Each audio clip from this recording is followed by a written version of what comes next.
तो previous lecture में अपन ने देखा था एनिमोफिली और हाइड्रोफिली के बारे में। इस लेक्चर में अपन पढ़ेंगे एंटेमोफिली के बारे में। तो अपन देखते हैं एंटेमोफिली के बारे में।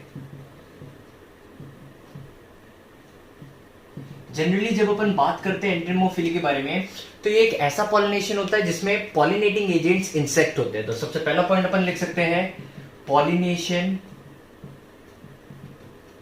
Is by insects. जो पॉलिनेशन होता है किसके कारण होता है? इंसेक्ट्स के कारण होता है। सबसे इंपॉर्टेंट चीज कि इंसेक्ट्स पॉलिनेशन कब करेंगे, तो अपन सभी को पता है कि अगर फ्लावर ब्राइटली कलर्ड है, बहुत अच्छा दिख रहा है और ब्राइटली कलर्ड है, तो इंसेक्ट्स उसमें अट्रैक्ट होंगे, और अट्रैक्ट होंगे तो क्या होगा, वो इजीली पॉलिनेशन की प्रोसेस को अकम्प्लिश करेंगे। तो अपन लिख सकते हैं यहां पे ब्राइटली कलर्ड फ्लावर्स होने चाहिए, ब्राइटली कलर्ड फ्लावर्स होना चाहिए। इसके कारण क्या होगा, अगर फ्लावर्स ब्राइटली कलर्ड है तो इजीली इंसेक्ट्स अट्रैक्ट होंगे, और इंसेक्ट्स जब अट्रैक्ट होंगे तो इजीली पॉलिनेशन की प्रोसेस अकम्प्लिश होंगी। इसमें भी कई बार क्या होता है, कई फ्लावर होते हैं जो डल फ्लावर होते हैं, जिनका कलर अच्छा नहीं होता, ब्राइटली कलर्ड फ्लावर नहीं होते। उन फ्लावर्स में कुछ दूसरी अट्रैक्टिव चीज होती है जो इंसेक्ट्स को अट्रैक्ट करते हैं। तो अपन देखते हैं, जैसे एक एग्जाम्पल है जिसका नाम है बोगेनविला।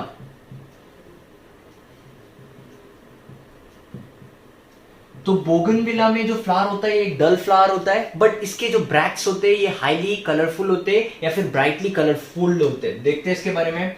तो अपन लिख सकते हैं इसमें कि bracts are brightly coloured. Bracts जो रहते हैं कैसे रहते हैं? ब्राइटली कलर्ड रहते हैं। एक और एग्जांपल है जिसका नाम है यूफोरबिया। यूफोरबिया जो होता है इसमें भी फ्लावर डल होता है, बट इसकी जो लीव्स रहती है ब्राइटली कलर्ड होती है। तो इसमें अपन लिख सकते हैं लीव्स आर ब्राइटली कलर्ड। अगर अगले फैक्टर के बारे में बात करें तो स्मेल या फिर सेंट एक इंपॉर्टेंट फैक्टर हो सकता है जिसके कारण इंसेक्ट्स अट्रैक्ट हो सकते हैं और पॉलिनेशन की प्रोसेस कर सकते हैं। तो नेक्स्ट अपन लिख सकते हैं सेंट या फिर स्मेल। इसके बाद एक सबसे इंपॉर्टेंट चीज, फ्लावर जो होना चाहिए कॉन्स्पिशियस होना चाहिए। कॉन्स्पिशियस मतलब बड़ा फ्लावर होना चाहिए, ताकि इजीली इंसेक्ट उसे देख सके और पॉलिनेशन की प्रोसेस कर सके। अगर छोटे फ्लावर्स है तो पॉलिनेशन की प्रोसेस में प्रॉब्लम होगी, पर छोटे फ्लावर्स में भी कई प्लांट्स में देखा जाता है कि वो क्लस्टर्स में प्रेजेंट रहते हैं। तो इसमें अपन लिख सकते हैं flowers are conspicuous and if not then they should be present in cluster। तो उन लोग किस में प्रेजेंट रहेंगे? क्लस्टर में प्रेजेंट रहेंगे। अगली इंपॉर्टेंट चीज, अगर पोलन ग्रेन एडिबल है, पोलन ग्रेन अगर एडिबल है तो इजीली इंसेक्ट्स अट्रैक्ट हो सकते हैं पोलन ग्रेन्स को खाने के लिए, और जब वो पोलन ग्रेन्स खाने के लिए आएंगे तो वो इजीली पॉलिनेशन की प्रोसेस कर सकते हैं। तो अपन अगला पॉइंट लिख सकते हैं कि एडिबल पोलन ग्रेन्स होना चाहिए। Edible pollen grains should be produced by plants में कैसा पोलन ग्रेन्स बनाना चाहिए? एडिबल पोलन ग्रेन्स बनाना चाहिए। अब क्यों एडिबल पोलन ग्रेन्स, तो इसके बारे में समझते हैं अपन। जैसे ही एक इंसेक्ट आएगा पोलन ग्रेन को खाने के लिए, तो वो जब पोलन ग्रेन खाएगा तो उसके बॉडी पे कुछ पोलन ग्रेन्स अटैच हो जाएंगे, और जैसे ही उसके बॉडी पे कुछ पोलन ग्रेन्स अटैच हो जाएंगे तो वो जब वहां से किसी दूसरे प्लांट के फ्लावर पे जाएगा तब वो वहां पे उस पोलन ग्रेन्स को छोड़ देगा मूवमेंट करते वक्त, और पॉलिनेशन की प्रोसेस देखी जाएगी। अगली इंपॉर्टेंट चीज जो होती है ये होती है नेक्टर, और मेनली इंसेक्ट्स जो होते हैं प्लांट के पास आते हैं नेक्टर के लिए, क्योंकि उनको प्लांट से क्या मिलता है? नेक्टर मिलता है। तो नेक्स्ट अपन लिख सकते हैं nectar glands should be present. Plant में फ्लावर जो होता है उसके पास क्या प्रेजेंट रहना चाहिए? Nectar gland. इसको समझते हैं एक एग्जांपल से। तो एक एग्जांपल है जिसका नाम है एंटीरिनम। देखते हैं एंटीरिनम में क्या होता है। तो एंटीरिनम का फ्लावर कुछ इस तरीके का होता है, इस तरीके का फ्लावर होता है। यहां पे रहता है फीमेल रिप्रोडक्टिव स्ट्रक्चर, और ये होता है मेल रिप्रोडक्टिव स्ट्रक्चर। तो ये हो गया मेल रिप्रोडक्टिव स्ट्रक्चर। अब होता क्या है, जनरली इन प्लांट्स में बेस में प्रेजेंट रहते हैं नेक्टर ग्लैंड्स। तो इसे अपन लिख सकते हैं नेक्टर ग्लैंड, और ये हो गया उसका एंड्रोशियम ये हो गया पेटल और ये हो गया उसका गायनोशियम। अब जनरली होता क्या है, तो ये फ्लावर है, इसमें मेल रिप्रोडक्टिव स्ट्रक्चर है, फीमेल रिप्रोडक्टिव स्ट्रक्चर है, और इस फ्लावर के बेस पे नेक्टर ग्लैंड्स प्रेजेंट है। और यहाँ पे एक इंपॉर्टेंट चीज, यहाँ पे इस फ्लावर में कुछ हेयर्स रहते हैं जो इंसेक्ट्स को गाइड करते हैं इस नेक्टर ग्लैंड्स की तरफ।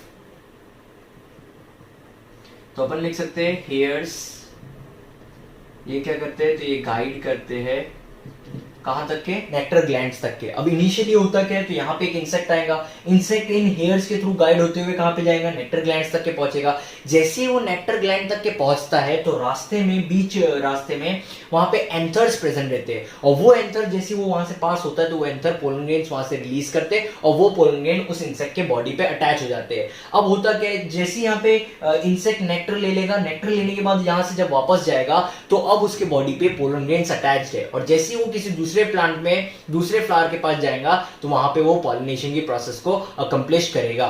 तो अगला एग्जांपल एक ऑर्चिड है जिसका नाम है ओफायरस। इसके बारे में देखते हैं इसमें पॉलिनेशन किस तरीके से होता है। तो ये एग्जांपल देख रहे हैं अपन, जिसका जो एक ऑर्चिड है, और ये जो ऑर्चिड है इसका नाम है ओफायरस। जनरली ओफायरस में जो पेटल्स होते हैं, ये पेटल्स एक फीमेल मॉथ के तरह दिखते हैं, जैसे इनके पेटल्स होते हैं वो फीमेल मॉथ के तरह दिखते हैं। होता क्या है, तो जैसे ये फीमेल मॉथ की तरह दिखते हैं तो मेल मॉथ जैसे इनके पेटल्स को देखता है तो इसे लगता है कि वहां पे एक फीमेल मॉथ बैठी है, और ये जाता है, अट्रैक्ट होता है, ये जाता है उस फ्लावर के पास। जैसे ये फ्लावर तक के पहुंचता है इसे पता चलता है कि वहां पे फीमेल मॉथ नहीं है। पर होता क्या है, जैसे ही उस फ्लावर तक के पहुंचता है, पहुंचने के बाद इसके बॉडी पे वहां पे पोलन ग्रेन्स अटैच हो जाते हैं या लग जाते हैं इसके बॉडी पे। अब ये यहाँ से इस फ्लावर से किसी दूसरे फ्लावर पे जाएगा, ढूंढेगा कि वो फीमेल मॉथ कहाँ पे है। जैसे ये नेक्स्ट फ्लावर में जाता है तो नेक्स्ट फ्लावर में जाने के बाद क्या होता है, तो इसने जो बॉडी पे पोलन ग्रेन्स लेके गया है, ये पोलन ग्रेन्स वहां पे ले जाके वो छोड़ देता है, और छोड़ने के कारण वहां पे पॉलिनेशन की प्रोसेस होती है। तो अपन लिख सकते हैं ओफायरस में कि इसमें लिख सकते हैं अपन, petals resembles the female moth. इसमें जो पेटल है वो किसके तरह दिखता है, फीमेल मॉथ के तरह दिखता है, और इसी टाइप के पॉलिनेशन को बोला जाता है सूडोकॉपुलेशन। तो अपन इसको लिख सकते हैं, दिस इज नोन एज सूडोकॉपुलेशन। इस प्रोसेस को बोला जाता है सूडोकॉपुलेशन। तो इस प्रोसेस में क्या हुआ है कि पेटल्स दिख रहा था फीमेल मॉथ की तरफ, तो फीमेल मॉथ की तरफ, तो हुआ क्या, एक मेल मॉथ उसके तरफ अट्रैक्ट हुआ, और अट्रैक्ट होने के बाद उसने क्या किया, पॉलिनेशन की प्रोसेस को अकम्प्लिश किया। पहले वो अट्रैक्ट होकर एक फ्लावर में गया, फ्लावर में जाने के बाद उसने देखा कि वहां पे फीमेल मॉथ नहीं है, बट जैसे ही वो वहां पे पहुंचा तो उसके बॉडी पे पोलन ग्रेन्स अटैच हो गए। फिर वो वहां से नेक्स्ट फ्लावर पे गया फीमेल मॉथ को ढूंढने, जैसे ही वो नेक्स्ट फ्लावर पे जाता है तो वहां पे उसके बॉडी के जो पोलन ग्रेन्स रहते हैं, ये पोलन ग्रेन्स वहां पे रिलीज हो जाते हैं और पॉलिनेशन की प्रोसेस अकम्प्लिश होती है। अगला जो एग्जांपल है ये होता है yucca flower. Yucca flower, yucca flower में भी जो पॉलिनेशन की प्रोसेस होती है, मॉथ करता है, एक मोथ करता है। तो इसमें भी लिख सकते हैं अपन, पॉलिनेशन इज बाय मोथ, और इस मोथ को बोला जाता है यूका मोथ। इसकी एक स्पेशल कंडीशन है, समझते हैं इसके बारे में। तो अगर अपन इसके फीमेल रिप्रोडक्टिव स्ट्रक्चर की बात करें तो इस तरीके से होता है, गायनोशियम जो थैलेमस से अटैच रहता है, ये हो गया गायनोशियम।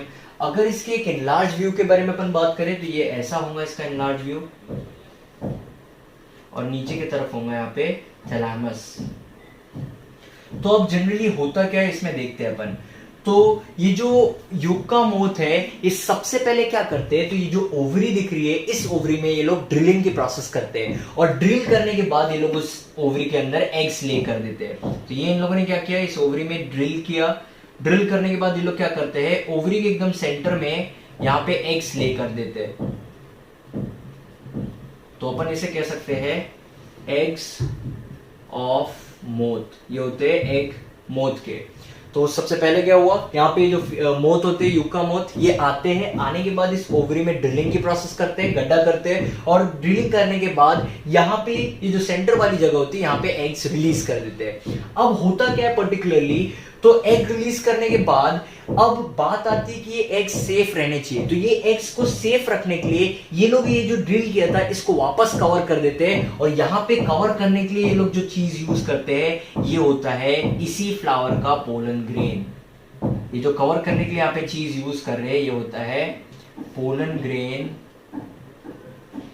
ऑफ द सेम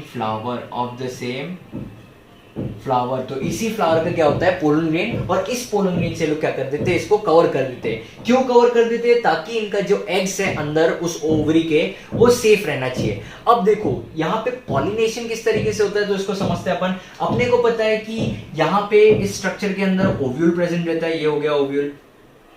तो अगर लेबलिंग करें तो ये हो गया ओव्यूल, ये हो गई ओवरी,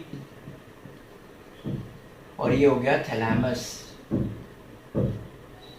अब होता क्या है, तो जनरली अब इन लोगों ने यहाँ पे क्या कर दिया, पोलन से इसको बंद कर दिया। पोलन से बंद करने के कारण पोलन अब पहुंच गए ओवरी तक के पोलन पहुंचने के बाद ये जो पोलन्स रहते हैं ये जर्मिनेट करते हैं, और जर्मिनेट करने के बाद पॉलिनेशन की प्रोसेस शो करते हैं। तो यहाँ पे किसको फायदा हुआ? यहाँ पे फायदा हुआ उस फ्लावर को, और उस प्लांट को फायदा हुआ क्योंकि पॉलिनेशन की प्रोसेस हो गई। अब बात आती है कि उस मोथ को किस तरीके से फायदा हुआ। तो मोथ ने क्या किया, यहाँ पे मोथ को दो तरीके से फायदा होता है। सबसे पहली चीज, इसको एक सेफेस्ट जगह मिल गई जहां पे ये क्या कर सकता है, अपने एग ले कर सकता है, क्योंकि यहाँ पे जो एग्स है ये सारे के सारे आगे चल के लार्वे प्रोड्यूस करेंगे, और ये लार्वे जो रहेंगे आगे चल के नए ऑर्गेनिजम्स की फॉर्मेशन करेंगे।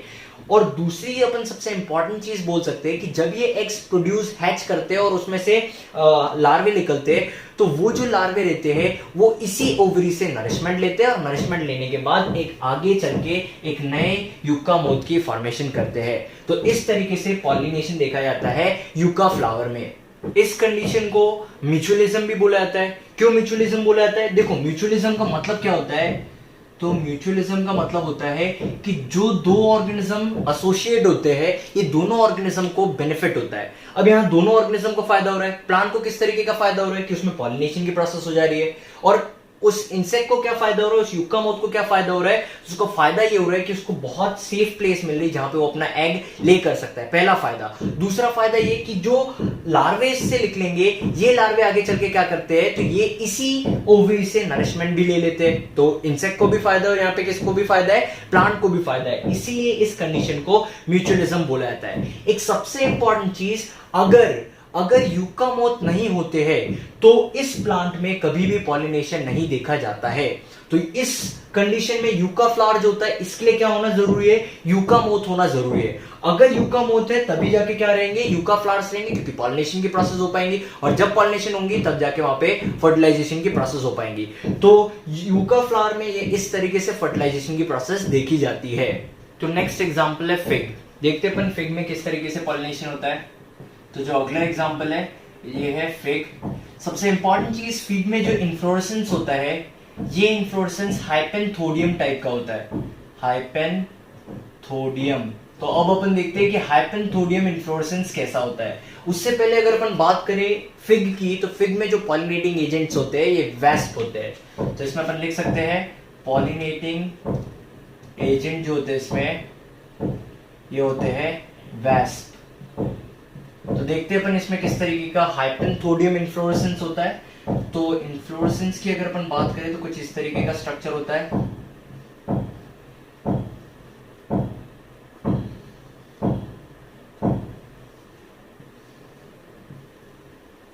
यहाँ पे ऊपर की तरफ मेल रिप्रोडक्टिव स्ट्रक्चर प्रेजेंट रहते हैं, या मेल फ्लावर्स प्रेजेंट रहते हैं, इधर भी ऊपर की तरफ मेल फ्लावर्स प्रेजेंट रहते हैं। तो इसे अपन लिख सकते हैं मेल फ्लावर्स, और ये जो होते हैं ये फर्टाइल होते हैं। ये जो ओपनिंग दिख रही है, ये जो ओपनिंग है इसे थोड़ा सा ब्रॉड बनाया गया है ताकि अपन स्ट्रक्चर को समझे, बट ये ओपनिंग ब्रॉड नहीं होती है, ये नैरो ओपनिंग रहती है। तो इसे अपन लिख सकते हैं नैरो ओपनिंग। फिर इसके बेस पे कुछ फीमेल फ्लावर्स प्रेजेंट रहते हैं। देखते हैं इन फीमेल फ्लावर्स के बारे में।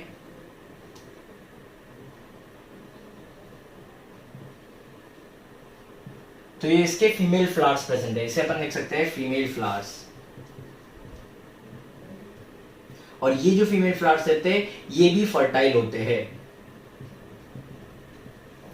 अब एक सबसे इंपॉर्टेंट चीज, इसमें एक और फ्लावर पाया जाता है जिसे बोला जाता है गॉल फ्लावर। अब अपन देखते हैं गॉल फ्लावर मतलब होता क्या है। जब बात करते हैं गॉल फ्लावर की तो ये भी फीमेल फ्लावर होता है, बट ये जो फीमेल फ्लावर होता है ये एक स्टेराइल फीमेल फ्लावर होता है। मतलब ये एक ऐसा फ्लावर है जिसमें फर्टिलाइजेशन की प्रोसेस नहीं हो सकती। तो अपन इसमें लिखते हैं कि फीमेल स्टेराइल फ्लावर, इसमें फर्टिलाइजेशन की प्रोसेस नहीं होती है। अगली चीज, अपन जब फीमेल रिप्रोडक्टिव स्ट्रक्चर की बात करते हैं तो ये ओवरी होता है और इस ओवरी के ऊपर एक स्टॉक लाइक स्ट्रक्चर होता है जिसे अपन स्टाइल बोलते हैं। बट यहाँ पे जो गॉल फ्लावर रहता है इसमें जो स्टाइल रहता है ये लेटरली डिराइव रहता है। लेटरली डिराइव का मतलब है पीछे के साइड से इस तरीके का स्टाइल निकला हुआ रहता है। तो अपन इसमें लिख सकते हैं it has laterally derived style. Laterally derived style होता है। स्टाइल जो होता है कुछ, ये अगर ओवरी है तो पीछे की तरफ से ऐसा निकलता है, इसे बोला जाता है लेटरली डिराइव्ड स्टाइल। तो अब अपन पर्टिकुलरली स्ट्रक्चर के बारे में बात करें तो ये बेस में पाया जाता है। ये कुछ इस तरीके का स्ट्रक्चर होता है गॉल फ्लावर का। कुछ फर्टाइल ओवरीज के या फिर फर्टाइल फीमेल रिप्रोडक्टिव स्ट्रक्चर के पास भी पाया जाता है ये। और इसी टाइप के इन्फ्लोरेसेंस को बोला जाता है हाइपोथोडियम। अब होता क्या है पर्टिकुलरली, तो अपन ने देखा है ऊपर की तरफ मेल रिप्रोडक्टिव स्ट्रक्चर है, नीचे की तरफ फीमेल रिप्रोडक्टिव स्ट्रक्चर है। जो फीमेल रिप्रोडक्टिव स्ट्रक्चर यहाँ पे दो अलग अलग टाइप के, एक फीमेल फ्लावर है जो फर्टाइल है और एक फीमेल फ्लावर है जो नॉन फर्टाइल है या फिर स्टेराइल है, और इसी फ्लावर को बोला गया है गैल फ्लावर, गॉल फ्लावर या गैल फ्लावर बोल सकते हैं इसको। अब जनरली होता क्या है, तो सबसे पहले वास्प इसके अंदर, इसे अपन लिख सकते हैं गॉल फ्लावर, तो इसके अंदर वास्प एंटर करता है। जैसे ही वास्प एंटर करता है, क्योंकि ये नैरो होता है तो नैरो होने के कारण ये जो एंथर है, इस एंथर से पोलन ग्रेन्स उस वास्प के बॉडी पे लग जाते हैं। अब ये वास्प नीचे की तरफ जाता है, नीचे की तरफ जाता है ये, और जाने के बाद ये जो अपने को यहाँ पे जो डिप्रेशन दिख रहा है, इस डिप्रेशन में ये क्या कर देता है, अपने एग्स ले कर देता है।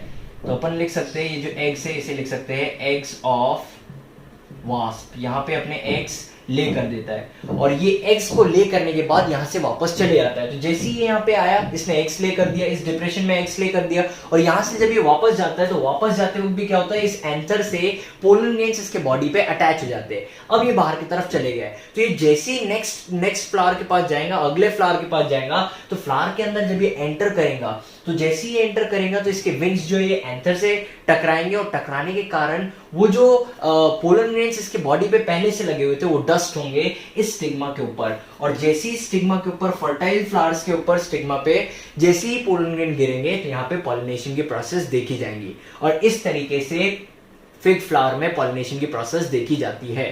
तो अपन एक अगला एग्जांपल देखते हैं, इसको बोला जाता है सैल्विया। देखते हैं किस तरीके से सैल्विया में पॉलिनेशन होता है। तो नेक्स्ट एग्जांपल है सैल्विया।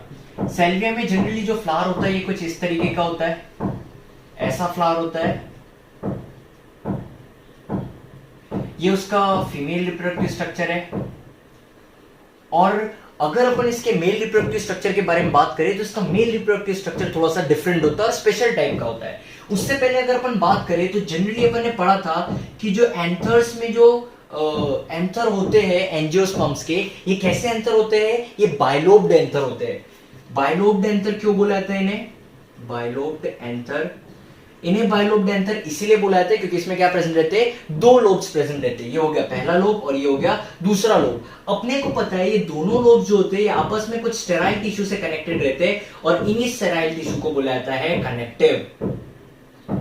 तो दो लोब जो है ये आपस में किससे कनेक्टेड रहते हैं, कुछ स्टेराइल टिश्यू से कनेक्टेड रहते हैं जिसको बुलाया जाता है कनेक्टिव। अब इस फ्लावर में पता है क्या होता है, तो इस फ्लावर में ये जो कनेक्टिव रहता है ये कनेक्टिव एक्सटेंडेड रहता है। तो इस तरीके से कनेक्टिव एक्सटेंडेड रहता है, ऊपर की तरफ रहता है अपर लोब और नीचे की तरफ रहता है लोअर लोब। इसे अपन लिख सकते हैं अपर लोब और इसे अपन लिख सकते हैं लोअर लोब। अब जनरली होता क्या है, और ये हो गया अपना कनेक्टिव। तो जो ऊपर का लोब होता है ये फर्टाइल लोब होता है, मतलब ये आगे चल के पोलन ग्रेन्स प्रोड्यूस कर सकता है। तो ऊपर का जो लोब होता है ये कैसा लोब होता है, फर्टाइल लोब होता है। बट जो नीचे का लोअर लोब होता है ये स्टेराइल लोब होता है। स्टेराइल लोब से मतलब ये है कि आगे चल के पोलन ग्रेन्स का प्रोडक्शन नहीं कर सकता। तो ऊपर का लोब कैसा है, फर्टाइल लोब है, और जो नीचे का लोब है ये कैसा है, स्टेराइल लोब है। अब होता क्या अपन देखते हैं इसमें पॉलिनेशन की प्रोसेस होती कैसी है। तो ये हो गया इसका मेल रिप्रोडक्टिव स्ट्रक्चर, ये हो गया अपर लोब और ये हो गया लोअर लोब। तो इसे अपन लिख सकते हैं गायनोसियम, गायनोसियम, इसे अपन लिख सकते हैं लोब। तो ये कैसा है, लोअर लोब है, और ये जो है ये है अपर लोब, अपर लोब। अब जनरली होता क्या है इसमें समझते हैं अपन, तो नीचे की तरफ यहाँ पे प्रेजेंट रहते हैं नेक्टर ग्लैंड्स, यहाँ पे प्रेजेंट रहते हैं नीचे की तरफ नेक्टर ग्लैंड्स, इसे अपन लिख सकते हैं नेक्टर ग्लैंड्स। तो होता क्या है, इंसेक्ट इस डिप्रेशन से याली डिप्रेशन से इंसेक्ट एंटर करता है। एंटर करने के बाद वो इंसेक्ट्स को पता है कि जो नेक्टर है ये कहां पे है, इस फ्लावर्स के बेस पे है, तो वो आता है और आके वो इंसेक्ट इस लोब पे बैठ जाता है, याली लोब पे बैठ जाता है, जो कैसा है, स्टेराइल लोब है। अब जैसे ही आप, सबसे इंपॉर्टेंट चीज, जैसे ही वो आके इस लोब पे बैठता है, ये जो कनेक्टिव होता है इसे अपन बोल सकते हैं कनेक्टिव। ये जो कनेक्टिव होता है, ये कनेक्टिव यहाँ पे लिवर की तरह एक्ट करता है, और लिवर की तरह एक्ट करने के कारण क्या होता है, ये थोड़ा सा इसकी जो अपर लोब है ये आगे की तरफ बढ़ता है। अगर इसको समझे तो ये इस तरीके का कनेक्टिव है, यहाँ पे एक अपर लोब है और यहाँ पे लोअर लोब है।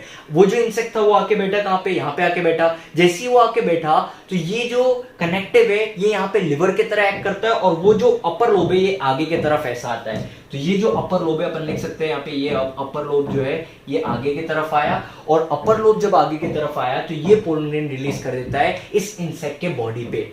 अब ये इंसेक्ट क्या करेगा, यहां से निकल जाएगा नेक्टर लेने के बाद और दूसरे फ्लावर के पास जाएगा। जब ये दूसरे फ्लावर के पास फिर से एंटर करेगा, तो एंटर करते वक्त जब ये फ्लैप करेगा अपने विंग्स को, तो यहाँ पे जो स्टिग्मा है उस स्टिग्मा के ऊपर ये पोलन ग्रेन्स रिलीज कर देगा, और पोलन ग्रेन्स रिलीज करने के बाद यहाँ पे पॉलिनेशन की प्रोसेस देखी जाएगी। तो अब अपन देखते हैं ऑर्निथोफिली के बारे में।